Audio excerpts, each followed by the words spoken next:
Assalamualaikum warahmatullahi wabarakatuh.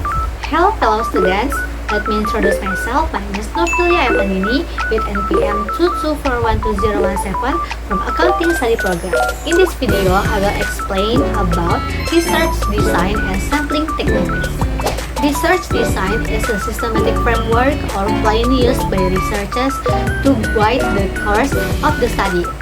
This design helps ensure that the data obtained aligns with the research questions or hypotheses tested. The selection of the appropriate designs is crucial because it affects the quality and validity to the research results.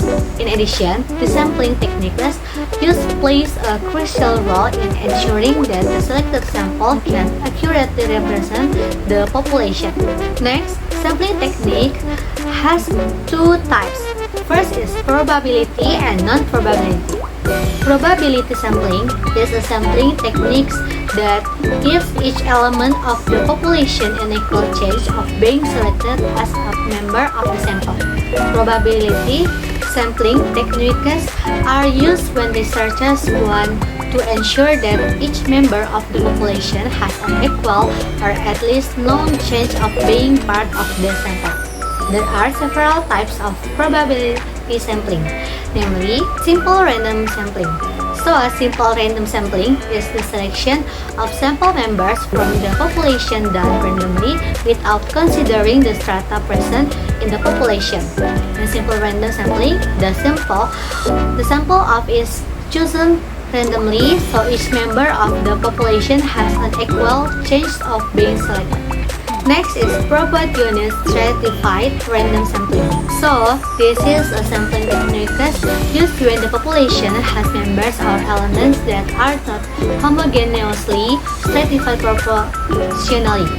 Proportional stratified random sampling is a sampling technique used when the population is stratified but less proportionally. Next is disproportionate stratified random sampling.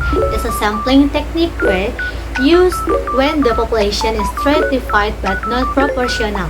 One of the sampling techniques in the research used when the researchers want to ensure that the certain subgroups of strata within the population receive greater or lesser representation in the sample, regardless of the actual proportion in the population. As is the cluster random sampling.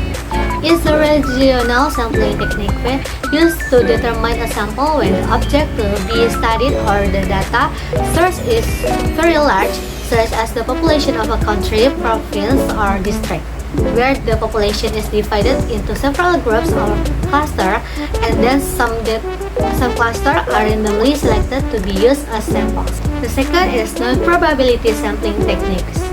Non-probability sampling is a sampling technique where that does not give equal opportunities or chance for each element or member of the population to be selected as a sample.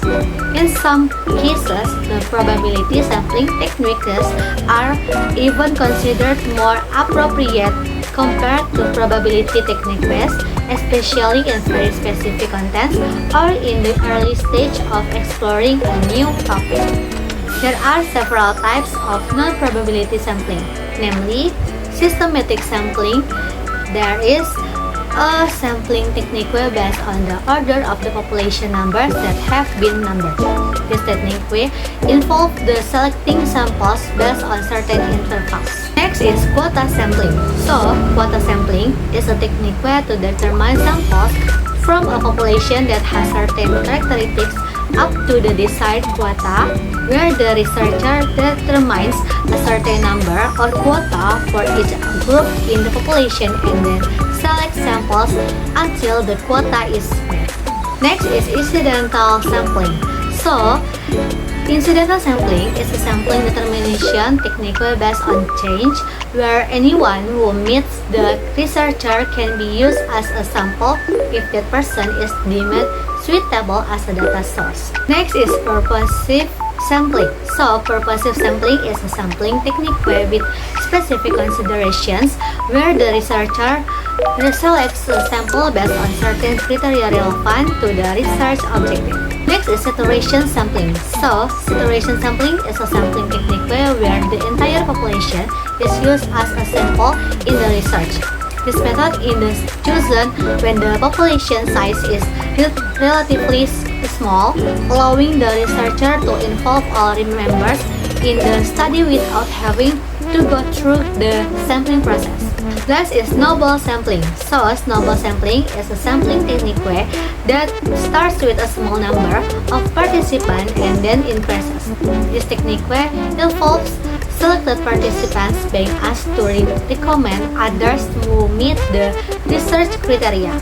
This technique is often used in research involving hidden or hard-to-reach populations, such as studies on drug users or specific communities. So this they explain about research design and sampling techniques. That's all for this video. Wassalamualaikum warahmatullahi wabarakatuh. See you in the next video.